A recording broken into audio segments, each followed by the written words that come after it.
তেলের সংকটে এক পাম্পে থেকে আরেক পাম্পে দৌড়াদৌড়ি। আসসালামু আলাইকুম, আপনারা সবাই কি আছেন? আশা করি বেহে ভালো আছেন। তেলের অভাবে ঘোরাঘুরি বাদ দিছি। জায়গা কেরা কেরা কোন থেকে ভিডিওটা দেখতেছেন কমেন্টে জানা দেন। কাগর কাগর এলাকায় তেল আছে অবশ্যই কমেন্টে জানা দিবেন। যাই নিয়ম আঙ্গুর এলাকায় তেলের অভাবে হুন্ডা বাই করা হয় না, হুন্ডা না বাই করার কারণে ঘোরাঘুরি করা হয় নাই, ঘোরাঘুরি না করে অনেক ভিডিও দেওয়া হয় নাই। কেরা কোন থেকে ভিডিওটা দেখতেছেন অবশ্যই কমেন্টে জানা দিবেন। আমরা কয়েকজন মিলে গেছিলাম তেলের পাম্পে। যাওয়ার পরে অনেক দূর থেকে দেখা গেছে মেয়ের দেখুন খালি লাইট আর লাইট, মানে সবাই সিরিয়ালে দাঁড়ায় রয়েছে। যাওয়ার পরে আমি করে ব্যাখ্যানি ভিডিও দেখাম, এটা দেখতে থাকুন, ফুল ভিডিও দেখবেন আজকে ধৈর্য সহকারে।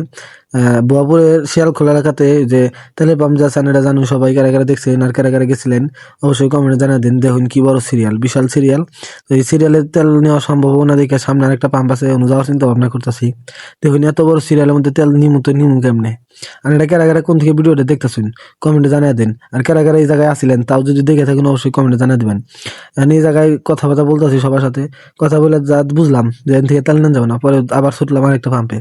দৌড় ফেরে গেতাছি সামনের ডায়, দৌড় ফেরে না তো হুন্ডা দিয়ে গেতাছি। হুন্ডা দিয়ে যায় দেখতেছি সামনের পরিস্থিতিটা দেখুন কি অবস্থা ভয়ঙ্কর।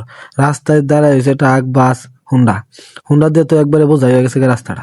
আবার আয় বললাম আর একটা তেলের পাম্পে, না হেরে দেখতেছি ইনো বিরাবিরি পুলিশ মামাটা খাড়া খাড়া হয়েছে তেল দিব আর কি, ধুমকাই হরা দিতেছে সবাই রে। মেলাক্ষণ সিরিয়াল দিয়ে খাড়া থাকলাম, থেকে তেল পাইলাম না। তাই কেরা কেরা কোন থেকে তেল পাইছেন অবশ্যই কমেন্টে জানা দিবেন। আমি কিন্তু তেল বেশি একটা পাইনি। ধন্যবাদ, ভালো থাকবেন সবাই। ধৈর্য সহকারে ভিডিওটা দেখার জন্য অনেক অনেক ধন্যবাদ।